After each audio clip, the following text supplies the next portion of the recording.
For our project, we decided to go with the open source software Snort. Our group consists of Jose Ramos, Victor Alam, and Zach Walsh. So what is Snort? To quote Snort.org, Snort is an open source network intrusion prevention system, capable of performing real-time traffic analysis and packet logging on IP networks. It can perform protocol analysis, content searching matching, and it can also be used to detect a variety of attacks and probes such as buffer overflows, stealth port scans, CGI attacks, SMB probes, OS fingerprinting attempts, and a lot more. And below is their logo. As mentioned previously, the three modes are Sniffer, which is a traffic analysis mode, Packet Logger, and Intrusion Detection to detect when probes and attacks are happening in your system. Unfortunately, on the Windows version, which is what we'll be demoing and setting up today, Intrusion Detection mode is the only mode that you can run. And setup is a little bit more difficult with Windows, which you will also see in our demonstration video on how to actually install it. Here is the video. I will be showing you how to install and set up Snort for a Windows machine. Before you do that, you're going to need to install 3 other pieces of software to help you with this. So you'll need to install WinPCAP, which is a Windows packet capture library. It's required to run Snort. Some sort of unzipper, I went with 7-zip.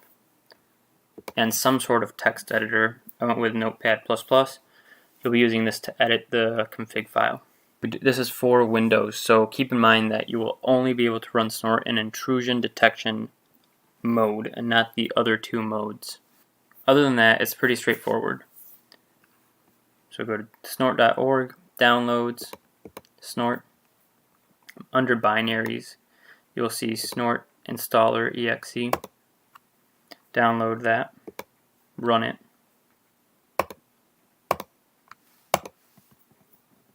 And it's easy as that, it's installed.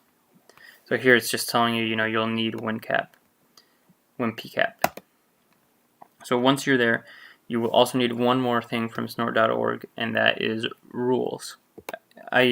For this project, I used version 2.9, so community rules, download them, and you are done with that. So go to wherever you downloaded the rules, and you will need to unzip them. So that's what you need the unzipper for. So here, go into it. The community.rules file is what you need. So extract that, and then I'm going to copy it over to our Snort folder. So here's Snort. Under rules, you can put the community rules that we downloaded there. So after you're done with the rules, then you're going to need to go into the etc folder and open up Snort Dot Config.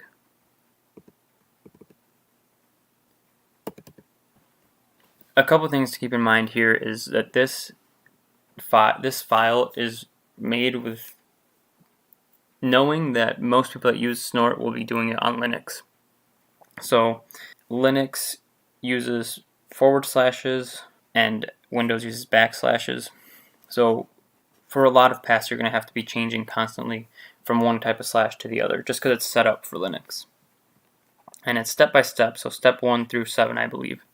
So step 1 is you set your home network address that you want Snort to protect. So I'm just going to put up a fake address. That's obviously not my address. For external network addresses, you can leave it as any. You can also do not home net, so any address that isn't the home net will be seen as an external address. Afterwards, you'll want to go into the bottom of step 2, and you'll want to add c/snort/log.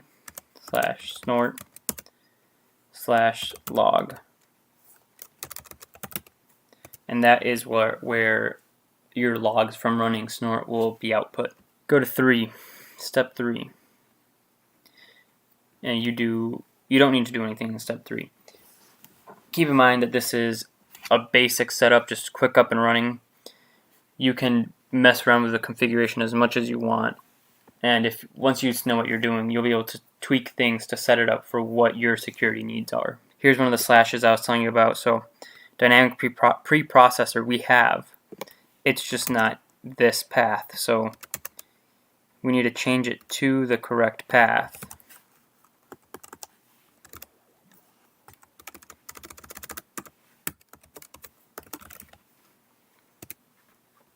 Same with Dynamic Engine.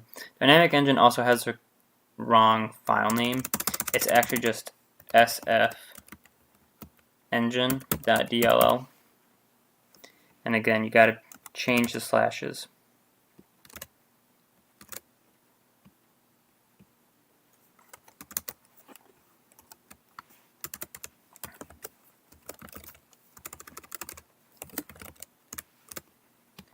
So we're done with that. Step 5, you don't need to do much with. You don't need to do anything with for initial setup. Step 6, outputs, don't really need to do anything. And now step 7. Step 7 is your rules. Which rules do you want Snort to use when checking the packets? You can keep all the rules, but keep in mind that the more rules you have, the more processing power it takes, because it's checking every single packet it comes across against all of the rules. Also keep in mind that every rule that you want to use, you're going to need to change this / to a \. It's the correct path, it just has the wrong slash. So what I would do is get rid of the ones you don't want first, and then kind of do a universal replace and replace the / with a \.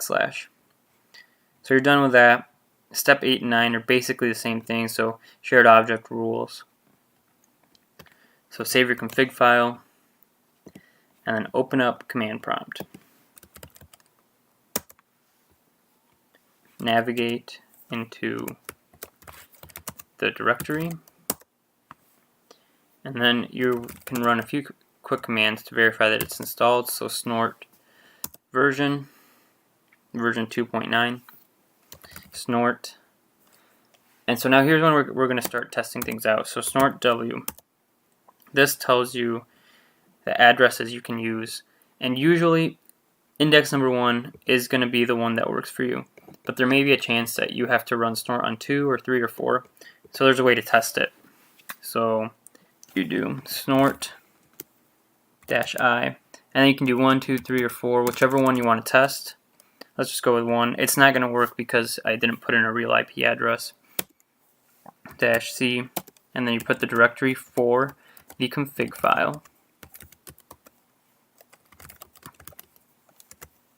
And you do -t, and that's testing. And so here it's going to say fatal error, but what will happen is if it's the correct address, it'll near the end it'll say created registry key, test successful, which means you can then move on to step 2, which is actually running snort. And so here's the command for that: snort -i, whichever of the addresses you want to use. Again, the directory for the config file, and then console. And it's not going to work because, again, the IP address isn't correct. But here it would be running, and it would keep running until you stopped it. And it would be if it finds a packet that fails any of the rules, it'll alert you. And then to stop it while it is running, you will use Control-C. That will cancel snort. For results for the software, we found it to be pretty easy to use, and it would probably be even easier if you were going to be using it on a Linux machine, because that is what it's made for. But one of the annoying things that we dealt with was obviously changing all the / to \ within the config file. That was kind of annoying. Not super big deal, but it's just kind of a hassle to do. And then since we did only use it on the Windows version, we only got to use the intrusion detection mode rather than the sniffer and the packet logger. So I'm sure those are useful tools as well within it. We just didn't get results for those because we couldn't use it. But overall, we did find it to be very useful. If you set up a virtual machine as an attacker against the machine that has Snort on it, it'll tell you things like